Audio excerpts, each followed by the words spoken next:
Hello नमस्कार दोस्तों। आज हम लोग देखेंगे कि ब्लॉकचेन के कितने टाइप होते हैं और पब्लिक ब्लॉकचेन और प्राइवेट ब्लॉकचेन कैसे काम करता है, इनके एडवांटेज क्या होते हैं और इनके बीच में क्या क्या डिफरेंस होता है। तो चलिए आइए शुरू करते हैं पब्लिक एवं प्राइवेट ब्लॉकचेन। ब्लॉकचेन क्या होता है, पब्लिक और प्राइवेट ब्लॉकचेन जानने से पहले हम लोग एक बार रिवाइज कर लेते हैं कि ब्लॉकचेन क्या होता है। तो ब्लॉकचेन एक डिस्ट्रीब्यूटेड डिसेंट्रलाइज्ड पब्लिक लेजर होता है जिसके डेटा जो है एक बार अगर आपने राइट कर दिया ब्लॉक में डेटा तो उसमें कोई भी अमेंडमेंट नहीं किया जा सकता, कोई भी चेंजेस उसमें नहीं किया जा सकता है। साथ में ही वो डेटा जो है डिलीट भी नहीं किया जा सकता है, इसीलिए इसको हम इम्यूटेबल बोलते हैं। तो ब्लॉकचेन मीन्स क्या कि डेटा का ब्लॉक्स होता है और उन ब्लॉकों के बीच में हम क्रिप्टोग्राफिक या क्रिप्टोग्राफिक मैथमेटिक्स के माध्यम से उनके बीच में हम रिलेशन इस्टेब्लिश कर देते हैं। इसी तरह से जैसे जैसे ही नए डेटा हमारे पास आते जाते हैं उनको पहले माइनर्स जो होते हैं वेरीफाई करते हैं और वेलिडेशन के बाद जो है डेटा नया नया मीन्स ब्लॉक जो है वो एज अ डेटा स्टोर हो जाता है पुराने वाले ब्लॉकचेन में। तो इस प्रकार से तो ब्लॉकचेन काम करता है और अगर डिटेल में आपको ब्लॉकचेन के बारे में जानना है तो नीचे डिस्क्रिप्शन में दिया हुआ लिंक, वहां से भी आप लोग देख सकते हैं। अब हम लोग देखें कि ये प्राइवेट और पब्लिक ब्लॉकचेन मतलब जरूरत क्यों पड़ गई इसकी। तो हम लोग देखें कि इसका मेन जो रोल है एक्सेसिबिलिटी को लेके है कि पब्लिक ब्लॉकचेन जो है उसमें कोई भी पार्टिसिपेट कर सकता है, कोई भी व्यक्ति या फिर बोले सिस्टम जो है नोड जिसको हम बोल रहे हैं वो इसमें पार्टिसिपेट करके और उसमें अपना डेटा को वेरीफाई भी कर सकता है और कुछ डेटा को रीड राइट और उसको एक्सेस भी कर सकता है। लेकिन अगर प्राइवेट नेटवर्क की बात करें, किसी कंपनी की अगर मान लीजिए वो अपने ब्लॉकचेन पे डेटा लाना चाहती है और कुछ अपना बिजनेस ऑपरेशन परफॉर्म करना चाहती है तो फिर उसके लिए पब्लिक ब्लॉकचेन पॉसिबल मीन्स कर सकती है। लेकिन कोई भी कंपनी क्यों चाहेगी कि अपना इंटरनल ऑर्गेनाइजेशन का डेटा मैं पब्लिकली शेयर करूं, क्योंकि नॉर्मल जो ब्लॉकचेन की बात हम करते हैं वहां पे डिसेंट्रलाइज्ड होता है, वहां कोई एक अथॉरिटी होती नहीं है। वहां पे जितने भी नेटवर्क में पार्टिसिपेंट होते हैं सबके पास इक्वल राइट्स होते हैं। ट्रांजेक्शन्स जो होते हैं वो ट्रांसपेरेंट होते हैं, मीन्स कोई भी उसमें होने वाले ट्रांजेक्शन्स को देख सकता है कि कहाँ से कहाँ मतलब किस एड्रेस से किस एड्रेस पे ट्रांजेक्शन हो रहा है। तो ये सारा डेटा जो है अगर कोई ऑर्गेनाइजेशन नहीं चाहता है कि पब्लिकली हम शेयर करें तो यूज कर सकता है अपना प्राइवेट और प्राइवेट ब्लॉकचेन यूज कर सकता है। और इसी से मतलब प्राइवेट ब्लॉकचेन का कॉन्सेप्ट जो है आया। अगर हम लोग देखें तो दो टाइप के जनरली हम लोग ब्लॉकचेन यहाँ पे यूज करेंगे। कुछ ऑर्गेनाइजेशन जो है पब्लिक प्लस प्राइवेट दोनों ही कॉन्सेप्ट को यूज करती हैं, जिसको हम लोग जनरली हाइब्रिड ब्लॉकचेन भी बोलते हैं। तो यहाँ पे अगर देखा जाए, चलिए आ जाते हैं अपन देख लेते हैं कि पब्लिक ब्लॉकचेन एक्चुअली क्या होता है। तो पब्लिक ब्लॉकचेन एक परमिशन लेस ब्लॉकचेन होता है। परमिशन लेस का मतलब क्या हुआ यहाँ पे कि किसी भी व्यक्ति या किसी भी नोड को पार्टिसिपेट करने के लिए उस ब्लॉकचेन में किसी से परमिशन लेने की जरूरत नहीं है। वो डायरेक्ट कोई भी इंडिविजुअल उस ब्लॉकचेन नेटवर्क में पार्टिसिपेट कर सकता है, उसके डेटा को रीड कर सकता है, राइट कर सकता है और कंसेंसस मैकेनिज्म में अपना जो है अपना रोल जो है वो फाइंड कर सकता है। अब इसमें पब्लिक ब्लॉकचेन में कोई डिसेंट्रलाइज्ड चूंकि होता है तो यहाँ पे कोई सिंगल एंटिटी नहीं होती है जो पूरे के पूरे नेटवर्क को कंट्रोल करती है। यहाँ पे जितने भी इसमें नेटवर्क में पार्टिसिपेंट होते हैं सभी के पास इक्वल राइट्स होते हैं। अब आप समझ रहे हैं कि ब्लॉकचेन में क्या होता है, शेयरेबल लेजर होता है, मीन शेयरेबल बही खाता होता है एक तरह से अगर बोलें तो। कि एक भी अगर ट्रांजेक्शन होता है, मान लीजिए कि एक नेटवर्क में 50 सिस्टम है, 50 कंप्यूटर हैं, एग्जांपल के लिए दे रहा हूँ। ब्लॉकचेन जो है पब्लिक ब्लॉकचेन उसमें लाखों और करोड़ों की संख्या में सिस्टम होते हैं। बट एक छोटे से एग्जांपल से ऐसा समझते हैं कि हमारे नेटवर्क में अगर 50 कंप्यूटर हैं मीन्स 50 नोड हैं, तो 50 नोडों के पास अगर कोई भी एक ट्रांजेक्शन होता है तो सभी नोडों के पास क्या होता है, शेयरेबल एक लेजर बुक होता है और उस लेजर बुक में हर एक ट्रांजेक्शन की एंट्री होती है। ठीक है, तो इससे समझ में आ रहा है अगर एक भी ऐसा मतलब पॉसिबल नहीं है कि एक सिस्टम में हो और दूसरे में ना हो। यही ब्लॉकचेन की एक्चुअली खासियत है। ठीक है, और ब्लॉकचेन जो होता है पब्लिक ब्लॉकचेन होता है, इसको हम सिक्योर ज्यादा हम बोल सकते हैं कि ज्यादा सिक्योर होता है। इसको मॉडिफाई करना मीन्स ना के बराबर होता है, क्योंकि अगर इसमें किसी भी प्रकार का मॉडिफिकेशन जो होता है उसके लिए हमें पहले वेरीफाई करना पड़ता है डेटा को। मीन सारे जब तक नोड इस जो आने वाला डेटा है उसको वेरीफाई नहीं करेंगे तब तक वो न्यू डेटा जो है उसमें एंट्री नहीं हो सकती है। तो इसलिए यह ज़्यादा सिक्योर भी होता है।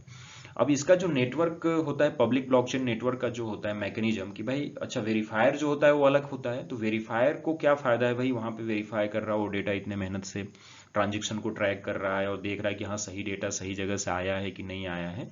तो ये इसी को हम लोग बोलते हैं कि ये माइनिंग, इसी को हम एक्चुअली बोलते हैं कि जैसे जो डेटा माइनर्स होते हैं, माइनर्स जो होते हैं वो डेटा को वेरीफाई करते हैं और उसमें ही उनको कुछ कॉस्ट जो है उनको मिलता है, मीन्स इंसेंटिव कुछ उनको मिलता है। और वो इंसेंटिव कैसे मिलता है, जो कॉस्ट मीन्स हम कोई भी ट्रांजेक्शन करते हैं तो उसमें कुछ फीस हमें देना पड़ता है और वो fees as a incentive miner को दिया जाता है। उदाहरण के लिए छोटा सा और मैं ब्लॉकचेन के कॉन्सेप्ट पे आ जाता हूँ। ब्लॉकचेन एक्चुअली देखिए क्या है कि peer to peer means network में पीयर टू पीयर हम लोग ट्रांजेक्शन जो है करते हैं, वो भी डिसेंट्रलाइज्ड मैनर में। जैसे अगर एक व्यक्ति से दूसरे व्यक्ति को अगर हमें पैसे ट्रांसफर करना है तो अभी हम लोग नॉर्मल किसके माध्यम से करते हैं, बैंक के माध्यम से करते हैं। जबकि ब्लॉकचेन के केस में यह कैसे चलता है, ब्लॉकचेन के केस में ऑटोमेटिक ये सारी चीजें होती है, मीन्स यहाँ पे कोई बैंक नहीं होता। अगर ए को अगर बी के पास पैसा अगर ट्रांजिट करना है तो ये डायरेक्ट उसको ट्रांजिट करता है, लेकिन बीच में कोई ना कोई वेरीफायर होता है। बीच में मीन्स नेटवर्क में जितने भी नोड्स होते हैं वो उसको वेरीफाई करते हैं, और वो नोड जब वेरीफाई करते हैं, जो भी मतलब नोड उसको सही से वेरीफाई कर लेता है तो उसको कुछ इंसेंटिव मिलता है। और वो इंसेंटिव कहाँ से एक्चुअली आता है, जो ये कॉस्ट देगा, ट्रांजेक्शन फीस जो होगी वो उसको एज ए इंसेंटिव मिल जाता है। तो ये पब्लिक ब्लॉकचेन का मीन्स कॉन्सेप्ट है। उदाहरण के लिए जो बिटकॉइन है, इथेरियम है, ये सारे पब्लिक ब्लॉकचेन कहलाते हैं, क्योंकि यहाँ पे कोई भी व्यक्ति एक्सेस कर सकता है, सारे ट्रांजेक्शन्स को ट्रैक कर सकता है, मीन्स देख सकता है, और डेटा मीन्स नए ब्लॉक भी अपना वो ऐड कर सकता है, रीड और राइट दोनों कर सकता है। अगर इसका ड्रॉबैक देखें पब्लिक ब्लॉकचेन का, तो पब्लिक ब्लॉकचेन के साथ है कि इसमें बहुत सारा मतलब कंप्यूटेशनल पावर चाहिए होता है। ये जो डिस्ट्रीब्यूटेड लेजर होता है इसको मेंटेन करने के लिए आप खुद समझिए कि लाखों की संख्या में नोड हैं, और अगर किसी भी डेटा मीन्स कोई भी डेटा अगर नया ब्लॉक ऐड होता है तो वो ब्लॉक हर नोड पे अपडेट होगा। मीन्स जो हमारा लेजर बुक है उसमें सभी सिस्टम पे अपडेट होगा वो एक तरह से। तो इतने सारे मीन्स एक भी अगर एंट्री करनी है तो मुझे लाखों सिस्टम में जो है अपने को अपडेट कराना पड़ेगा, मीन्स ट्रांजेक्शन्स को अपडेट करना पड़ेगा। तो इसमें कंप्यूटेशनल पावर जो होता है वो ज़्यादा लगता है इस तरह से। दूसरा एक डिसएडवांटेज बोल सकते हैं इसके लिए कि इसमें कोई प्राइवेसी वाला कोई वैसा मैकेनिज्म नहीं है, ट्रांजेक्शन्स की जो प्राइवेसी होती है, क्योंकि ट्रांजेक्शन को आप आसानी से देख सकते हैं, कोई भी देख सकता है, चूंकि ये पब्लिक ब्लॉकचेन है।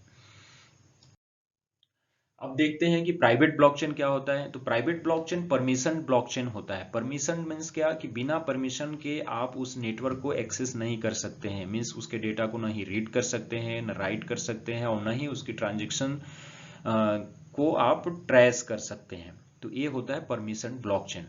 बट खासियत ये भी है ब्लॉकचेन ही, बट इसमें एक कंट्रोल मीन्स सभी को एक्सेस ना हो के एक लिमिटेड लोगों को एक्सेस दिया जाता है।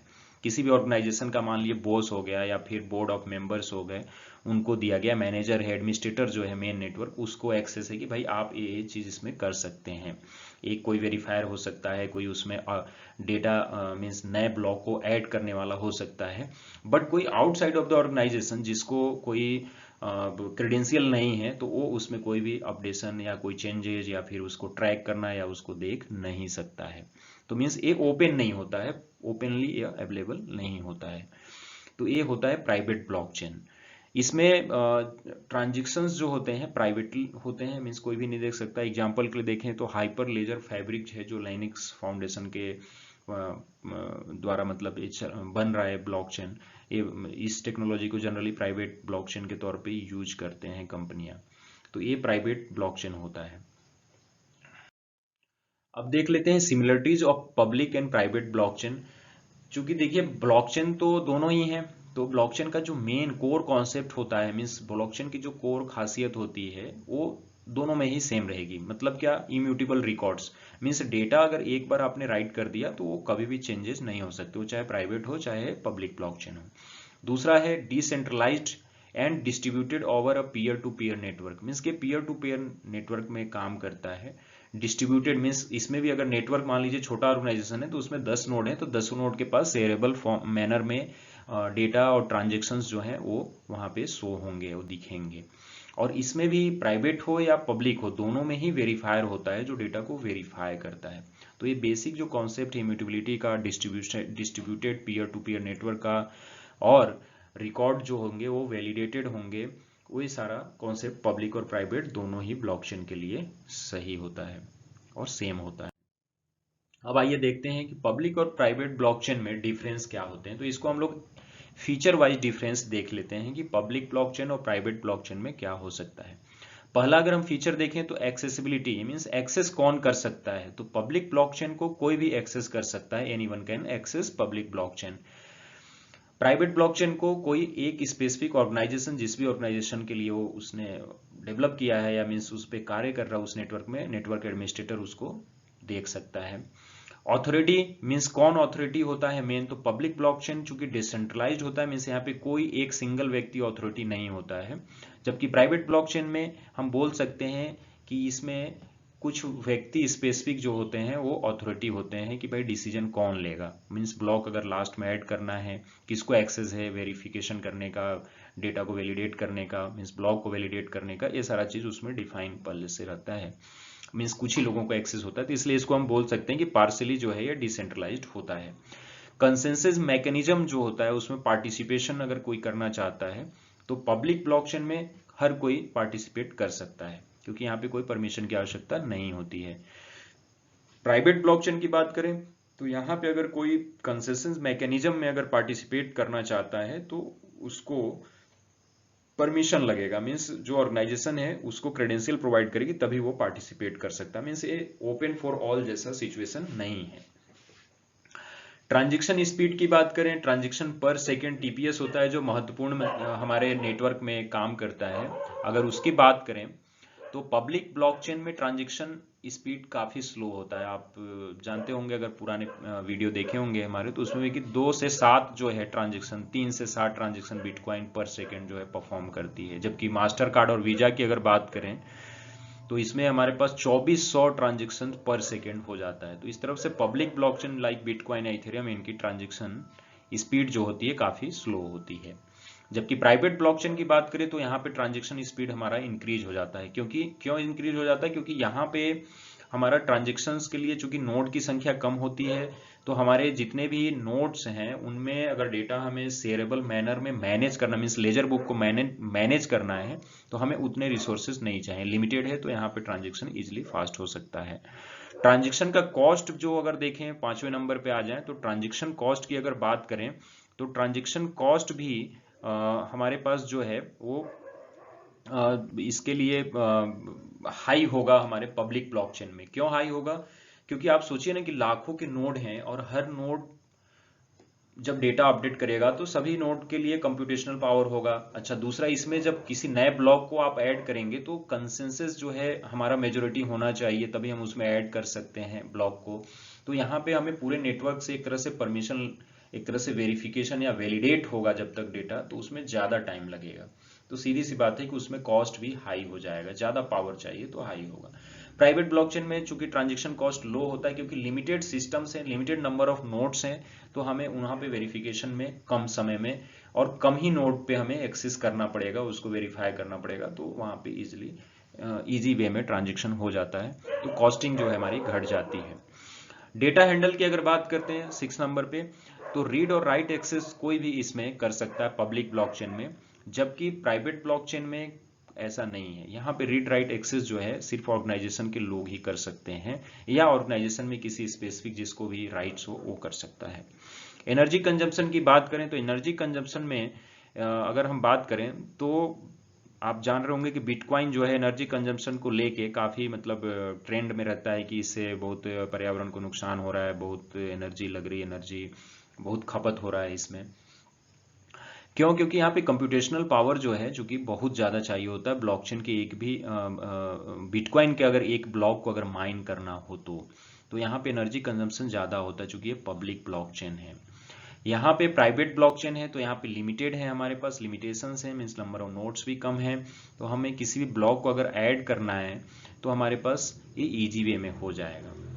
यहाँ पे क्या था कि बिटकॉइन जैसे एग्जांपल है, तो यहाँ पे चूंकि लाखों करोड़ों की संख्या में नोट्स हैं, तो जब तक एक माइनर्स के द्वारा जो है वेरीफाई नहीं किया जाता, और चूंकि इसमें भी प्रूफ ऑफ वर्क पे ये चूंकि काम करता है, तो यहाँ पे और भी है कि मीन्स बहुत सारे लोग एक ही काम को करने के लिए लगे हैं। तो इसका मतलब क्या है कि सभी लोग तो अपना एनर्जी लगा रहे हैं। एनर्जी मीन्स कि भाई सिस्टम है, प्रोसेसर है, उसकी एनर्जी तो लग रही है, तो पावर कंज्यूम तो हो रहा है। अब उसमें से एक कोई विनर होता है, ठीक है, तो वो विनर तब जाकर वो ब्लॉक फिर हमारे नेटवर्क में ऐड होता है। तो इस तरह से एनर्जी कंजम्पशन बिटकॉइन और Ethereum means proof of work में जो है as compare to private blockchain लगता है। यहाँ पे क्या है, पहले से डिफाइन है कि कौन इसको माइन करेगा, कौन वेरीफाई करेगा, तो ये सारा चीज इजी वे में हो जाता है, इसलिए यहाँ पे एनर्जी लो हमारा कंज्यूम होता है।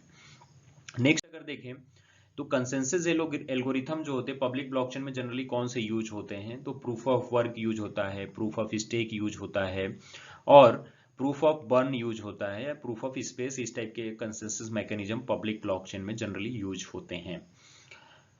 जबकि प्राइवेट ब्लॉकचेन की बात करें तो proof of elapsed time POET use होता है, राफ्ट यूज होता है, और फिर इस्तांबुल BFT इस टाइप के मैकेनिज्म जो हैं यूज होते हैं। Come to the next point, transparency की अगर बात करते हैं तो पब्लिक ब्लॉकचेन में ट्रांसपेरेंसी की जो लेवल है वो काफ़ी हाई होती है, क्योंकि कोई भी इसमें जो ट्रांजेक्शन हो रहे हैं उसको ओपनली देख सकता है, चेक कर सकता है। जबकि प्राइवेट ब्लॉकचेन में ऐसा नहीं है, यहाँ पे ट्रांसपेरेंसी लो होता है, मीन्स डेटा जो है वो ओपनली अवेलेबल नहीं होता है। सिक्योरिटी की बात करें तो सिक्योरिटी में भी पब्लिक जो ब्लॉकचेन है वो ज़्यादा सिक्योर होता है, क्योंकि ये डिसेंट्रलाइज्ड होता है, और यहाँ पे पार्टिसिपेशन जो है लार्ज स्केल पे होता है। मीन्स अगर कोई इसमें अगर कोई डेटा में छेड़खानी करना चाहता है तो वो चूंकि पॉसिबल नहीं है, मतलब उसमें हमें वो 51% वाला अटैक एक कॉन्सेप्ट होता है, मैं अलग एक वीडियो में उसको बता दूंगा कि अगर मेजोरिटी जब तक नहीं चाहेंगे तो उसमें एक्सेप्ट नहीं करेंगे तब तक वो डेटा में चेंजेस संभव नहीं है। और हमारे पास नोडों की संख्या चूंकि पब्लिक ब्लॉकचेन में बहुत है, मतलब लाखों करोड़ों की संख्या में है, तो पूरे के पूरे नेटवर्क को जो है चेंज करना मतलब आसान नहीं है, बहुत रेयर केस हो सकता है, मतलब इम्पॉसिबल ही है लगभग आप ऐसा बोल सकते हैं या समझ सकते हैं। प्राइवेट ब्लॉकचेन में चूंकि लिमिटेड होते हैं, लिमिटेड नंबर लोगों को एक्सेस होता है, तो यहाँ पे डेटा ब्रीच होने का या डेटा मैनिपुलेशन होने की संभावना होती है, चूंकि यहाँ लार्ज स्केल पे नहीं है, एक ऑर्गेनाइजेशन है, ऑर्गेनाइजेशन में टीम है, टीम में अगर कोई भी मान लो 10 लोगों को एक्सेस प्रोवाइड किया गया है और वो 10 ही अगर आपस में मिलकर कोई चेंजेस कर देते हैं तो वो सिस्टम आसानी से उस चेंजेस को एक्सेप्ट कर लेगा, लेकिन वो एक्सेप्ट कर लेगा बट भले ही वो गलत डेटा हो तो कुछ उसमें एंट्री हो सकती है, तो यहाँ पे संभावना होती है कि कुछ डेटा मैनिपुलेशन हो जाए। दूसरा, डेटा लीक करने का भी यहाँ पे रिस्क रहता है। उदाहरण अगर देख लें पब्लिक ब्लॉकचेन का, तो बिटकॉइन और इथेरियम, मोनेरो, जेटकैश, ये सारे पब्लिक ब्लॉकचेन के एग्जांपल हैं। प्राइवेट ब्लॉकचेन का एग्जांपल देखें तो R3 bank, CWF energy, B3I insurance, ये सारे लोग यूज कर रहे हैं अभी प्राइवेट ब्लॉकचेन के तौर पे। जनरली जो टेक्नोलॉजी अगर बोलें तो प्राइवेट ब्लॉकचेन के तौर पे हाइपर लेजर जो है काफी इस पे काम चल रहा है, जो प्राइवेट ब्लॉकचेन क्या वर्क हो सकता है। और अगर हमें कुछ नए देखें तो कुछ और डिपेंड करता है, देखिए ऑर्गेनाइजेशन के ऊपर कि ऑर्गेनाइजेशन किस प्रकार का, मतलब उसका क्या बिजनेस मैकेनिज्म है और क्या यूज केस है, जिसके हिसाब से वो क्या या प्रोडक्ट क्या बनाना चाह रहा है, कि उसमें पब्लिक ब्लॉकचेन उसके लिए ज़्यादा बेनिफिशियल होगा या प्राइवेट ब्लॉकचेन ज़्यादा बेनिफिशियल हो गया। कुछ ऑर्गेनाइजेशन पब्लिक और प्राइवेट दोनों को मिक्स कर लेते हैं, एक लेयर पे प्राइवेट एक लेयर पे पब्लिक, जिसको जनरली हम लोग हाइब्रिड ब्लॉकचेन भी बोलते हैं। तो इस टाइप से यूज करते हैं। तो उम्मीद है दोस्तों कि आपको पब्लिक प्राइवेट ब्लॉकचेन के बारे में समझ में आया होगा कि क्या इनके बीच में डिफरेंस होता है और कैसे काम करते हैं। अगर आप लोगों को वीडियो और हाँ दोस्तों, अगर आपको ये वीडियो अच्छा लगा हो तो प्लीज़ लाइक एंड सब्सक्राइब कीजिएगा, और अगर कोई डाउट्स एंड कन्फ्यूजन या कोई क्वेश्चन हो तो कमेंट करके ज़रूर पूछिएगा। मैं आपके क्यूरी और प्रश्नों का उत्तर देने का पूरा कोशिश करूँगा। तब तक के लिए थैंक यू, बाय बाय।